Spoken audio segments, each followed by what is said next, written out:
Saya harus jaim sedikit, ada uskup saya, nggak boleh kurang ajar ya. Saudara-saudari, Bapak Uskup akan membawakan sebuah cerita sharing dari Sinode Biasa ke-14 para Uskup. Judulnya Catatan Pendek. Bapak Uskup, para romo, suster, bruder, ibu bapak sekalian, saya memilih berdiri karena kalau saya duduk saya tidak bisa berbicara. Itu saja alasannya. Yaitu konferensi wali gereja Jerman membantu pasangan cerai yang menikah kembali melalui jalan-jalan yang bertanggung jawab secara teologis dan pastoral. Konferensi para uskup Jerman sangat mempunyai perhatian yang sangat besar terhadap masalah ini. Uskup-uskup Afrika menulis buku yang sangat provokatif, Tanah Air Kristus yang Baru, Afrika. Sementara itu, saudara-saudari kita yang merasa dirinya dipinggirkan oleh gereja karena masalah perkawinan juga tidak kalah gencar menyampaikan pendapat-pendapat dan pengalaman mereka. Itu ada di dalam catatan nomor 3, misalnya perempuan Katolik berbicara. Jadi suasananya sangat ramai dalam arti yang baik karena perhatian terhadap keluarga menjadi sangat besar. Akhirnya suasana yang pada awal agak tidak nyaman itu semuanya berakhir dengan sangat bagus. Itu tampak jelas dari pernyataan akhir yang terdiri dari 94 pernyataan dan semua diterima dengan mayoritas mutlak di dalam pemungutan suara. Ya, ada yang mutlaknya besar, ada yang hanya selisih 1. Tapi semuanya akhirnya berakhir dengan gembira. Pada akhir sidang Paus mengatakan semua dipublikasikan demi transparansi, termasuk pemungutan suaranya, diumumkan semua. Gereja mendengarkan keluarga. Intinya, kalau gereja mau berbicara tentang keluarga, hendaknya membiarkan keluarga-keluarga itu berbicara. Janganlah pertama-tama uskup yang berbicara tentang keluarga. Ya, seperti kemarin kita mulai dengan mendengarkan sharing dari keluarga-keluarga. Saya merasa bahwa salah satu yang penting adalah kesadaran diri manusia yang berubah. Jati diri manusia yang berubah. Seringkali dirumuskan di dalam satu istilah, dari tradisi menuju opsi. Jadi misalnya, orang tua saya Katolik, anaknya Katolik, tradisi. Sekarang, cara berpikirnya bisa berubah. Orang tua saya Katolik, itu tradisi, saya memilih tidak Katolik. Dari tradisi menuju opsi. Tradisi-tradisi agung mulia dari zaman lampau itu seringkali menjadi semakin luntur. Salah satu contoh saja. Masalah pasangan hidup sejenis tidak boleh menggunakan kata perkawinan. Itu pasangan hidup sejenis itu bukan perkawinan. Hidup pasangan hidup sejenis itu dilegalisir oleh berbagai negara yang menyebut dirinya maju. Dan legalisasi adopsi bagi keluarga, bagi pasangan-pasangan seperti ini. Silahkan membayangkan itu legalisasi oleh negara. Rasa-rasanya di Indonesia menjadi sangat sulit hal seperti itu, tetapi di Eropa dan Amerika ini menjadi gejala yang sangat meluas. Sementara menurut penelitian yang dilakukan di seluruh dunia oleh Panitia Sinode tahun 2014, pemahaman umat mengenai ajaran gereja tentang perkawinan dan keluarga itu sangat rendah. Itu semua survei. Jadi cita-cita gereja amat tinggi mengenai ajarannya, tetapi kenyataannya umat tidak banyak paham mengenai ajaran gereja. Gereja berangkat dari keadaan nyata keluarga-keluarga zaman ini yang semuanya membutuhkan kerahiman Allah, mulai dari yang paling menderita. Dengan kerahiman kemurahan hati Yesus, gereja harus mendampingi anak-anaknya yang paling lemah, yang terluka, yang kehilangan kasih, dengan memberi mereka itu kepercayaan dan harapan. Kerahiman Allah tidak bertentangan dengan keadilan, melainkan ungkapan sikap Allah terhadap orang miskin. Sekarang ini mulai berkembang di paroki-paroki sebelum komuni pengumuman. Yang boleh menerima komuni adalah yang sudah dibaptis, sudah menerima komuni pertama, dan tidak mempunyai halangan.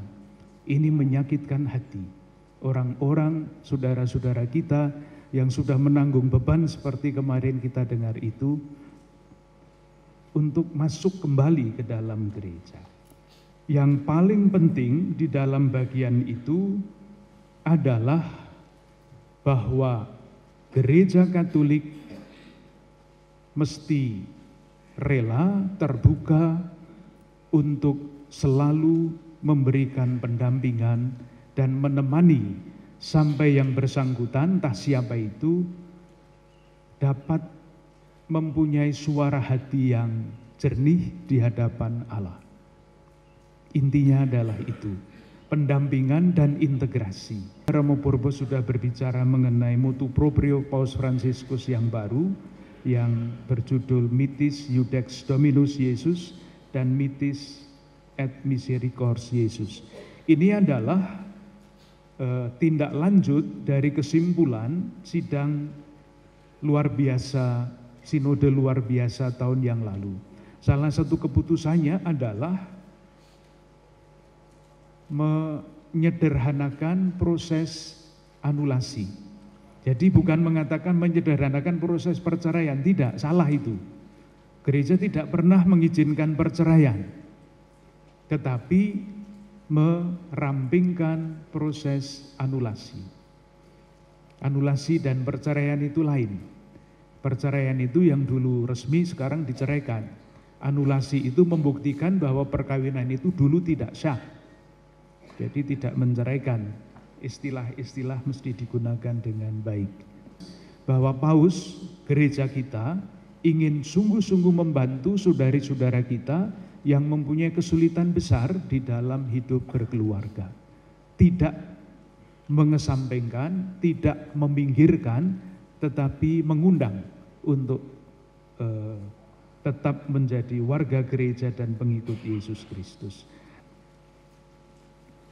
Yang pertama itu nomor 84 pada catatan nomor 5. Orang-orang yang dibaptis, menikah, bercerai dan menikah lagi secara sipil haruslah lebih diterima dalam komunitas Kristiani dengan berbagai cara yang mungkin, dengan menghindarkan setiap kemungkinan batu sandungan. Logika penerimaan, ini kata penting, logika penerimaan. Bukan logika peminggiran, bukan logika pengucilan. Logika penerimaan adalah kunci pendampingan pastoral. Tidak hanya supaya mereka tahu bahwa mereka termasuk tubuh Kristus, yaitu gereja, tetapi juga agar mereka mempunyai pengalaman yang menggembirakan. Dan ini langkah yang sangat berani, partisipasi mereka dapat dinyatakan dalam berbagai pelayanan gerejawi. Oleh karena itu, perlu dipikirkan manakah bentuk-bentuk pengucilan, peminggiran yang sekarang ini terjadi dalam bidang liturgi, pastoral, pendidikan, dan institusi dapat diatasi.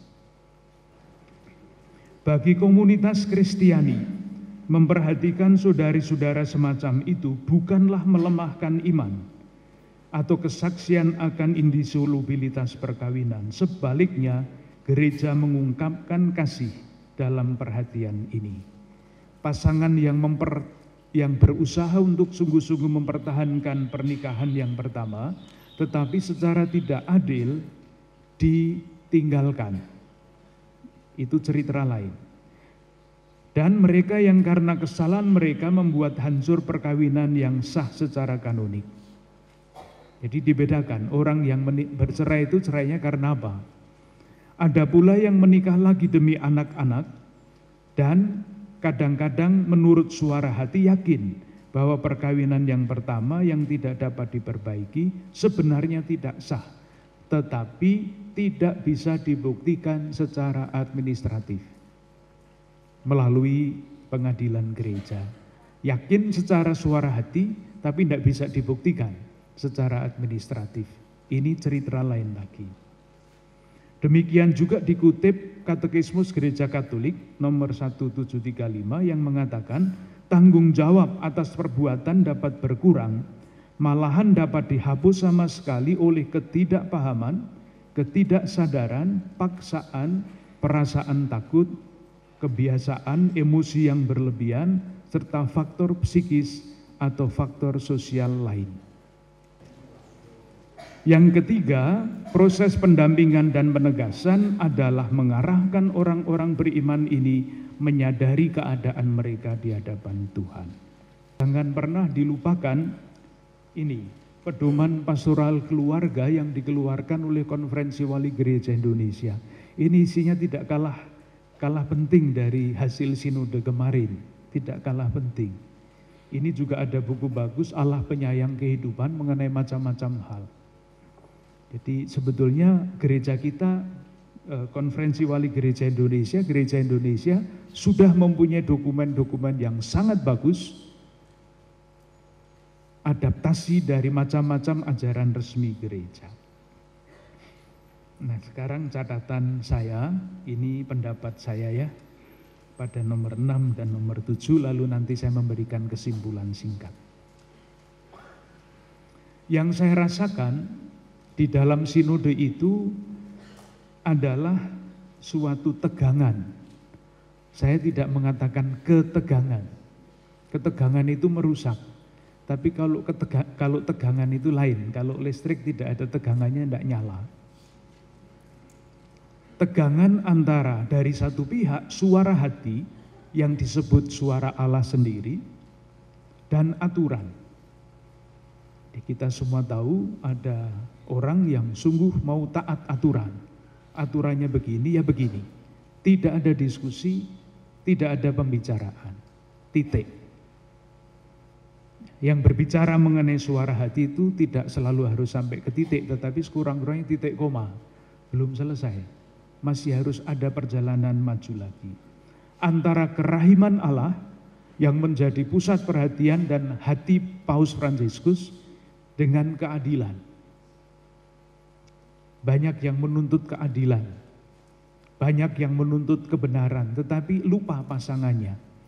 Keadilan mesti dipasangkan dengan kerahiman, kebenaran mesti dipasangkan dengan pengampunan di dalam moralitas Kristiani. Tidak ada keadilan berdiri sendiri, tidak ada kebenaran berdiri sendiri, tidak ada. Harus dipasangkan dengan pasangan-pasangannya. Dalam hal adanya tegangan ini, dikatakan dengan jelas, ini yang dikutip adalah Misericordiae Vultus, yang akan, atau namanya, wajah kerahiman Allah, berkaitan dengan tahun kerahiman Allah, tahun suci khusus kerahiman Allah, dikatakan begini, gereja menyerupakan sikapnya dengan sikap Yesus, yang dengan kasih tanpa batas memberikan diri untuk semua tanpa kecuali. Arahan seperti ini sudah jelas dari khotbah Paus Fransiskus pada pembukaan sinode. Meskipun kata-kata itu tidak ada pada Injil yang dibacakan pada hari itu, beliau mengatakan begini, Sabat adalah untuk manusia, bukan manusia untuk hari Sabat. Arahnya jelas. Secara simbolik tentu saja. Dan dalam sinode berkali-kali dikatakan Paus mengajak para peserta sinode untuk berbicara bersama dengan keberanian rasuli, kerendahan hati Injili dan doa yang teguh. Masih dikatakan lagi gereja itu bukan museum, tetapi sumber air yang hidup. Di pengarahnya itu sangat jelas bahwa akan membutuhkan proses, itu pastilah demikian. Juga dikatakan bahwa gereja harus menjadi ibu yang lemah lembut. Sebagai ibu yang lemah lembut sekaligus sebagai guru yang menjelaskan dengan jelas. Buahnya kombinasi antara guru dan ibu itu adalah kebijaksanaan dan kehati-hatian. Kesimpulan saya, sejauh dapat saya tangkap, sinode ini meskipun mungkin isinya tidak baru, tetapi membangunkan gereja, keluarga-keluarga untuk sungguh-sungguh menjadikan keluarga ini pusat hidup beriman. Oleh karena itu menjadi sangat penting yang namanya pembangunan keluarga. Bukan sekedar perkawinan tetapi pembangunan keluarga. Bagaimana keluarga itu disiapkan, bagaimana perkawinan itu disiapkan, disebut dengan teliti. Di dalam gereja Katolik sudah tersebar luas kebiasaan kursus persiapan perkawinan. Kita bertanya secara kritis, kita puas apa enggak kalau persiapan itu disebut kursus? Kursus itu kan untuk memperoleh sertifikat. Mungkinkah atau perlukah kita mengubah istilah itu sehingga cara berpikir kita mengenai perkawinan berubah juga menjadi sesuai dengan yang diajarkan oleh gereja. Kalau sekedar kursus itu yang kemarin disebut ada joki, sertifikat, selesai. Yang namanya persiapan pernikahan itu bukan kursus semestinya. Catatan kecil yang sederhana-sederhana itu, istilah-istilah yang kita pakai itu dapat mencerminkan sebetulnya sikap mental kita itu bagaimana. Saya sendiri yakin bahwa kata kursus itu tidak cocok untuk persiapan perkawinan. Yang kedua adalah pendampingan. Khususnya bagi saudari-saudara kita yang hidup keluarganya terganggu atau sulit masuk ke dalam keadaan yang tidak gampang. Dan secara lebih khusus lagi, selain yang miskin dan sebagainya itu, yang menurut ajaran atau hukum gereja berada di dalam keadaan yang tidak normal. Itulah yang harus diberi perhatian khusus. Jangan pernah ada pengucilan. Itu kalau saya bahasakan dengan kata-kata saya sendiri, bagi keluarga-keluarga Katolik seharusnya tidak ada jalan buntu. Saya merumuskannya seperti itu hasil dari sinode kemarin. Hal-hal yang konkret, misalnya pasangan homo tidak akan pernah diakui oleh gereja. Jadi jangan pernah risau mengenai itu. Gereja tidak mengakuinya sebagai perkawinan meskipun dilegalisir oleh negara. Tidak akan pernah. Bahwa orang homo diberi perhatian itu iya, tetapi hidup bersama mereka tentu tidak diterima. Komuni yang bagi yang nikah lagi itu nanti pasti ada ceritanya sendiri. Kesimpulan terakhir, bagi saya yang paling penting, entah tim pendamping keluarga, entah paroki, entah keuskupan, entah siapa, tentu keadaannya berbeda-beda. Ujung barat Indonesia dan ujung timur Indonesia mempunyai tradisi pernikahan yang berbeda-beda. Maka tidak ada pedoman yang berlaku umum menurut saya selain pedoman ini. Tetapi pedoman ini mesti diadaptasi di dalam konteks budaya yang berbeda-beda. Oleh karena itu, pertanyaan yang mesti kita jawab di dalam komunitas-komunitas yang berbeda-beda, saya rumuskan begini. Apa yang harus kita lakukan agar perkawinan dan hidup berkeluarga Katolik sungguh menjadi jalan menuju kesempurnaan kasih dan kepenuhan hidup Kristiani? Itu pertanyaan bagi kita semua, bagi kita masing-masing. Apa yang harus kita lakukan agar perkawinan dan dan hidup berkeluarga Katolik menjadi jalan menuju kesempurnaan kasih dan kepenuhan hidup Kristiani? Ini kata kuncinya, kesempurnaan kasih, kepenuhan hidup Kristiani. Ini pemungutan suaranya 178, jadi batas untuk mayoritas mutlak itu 100.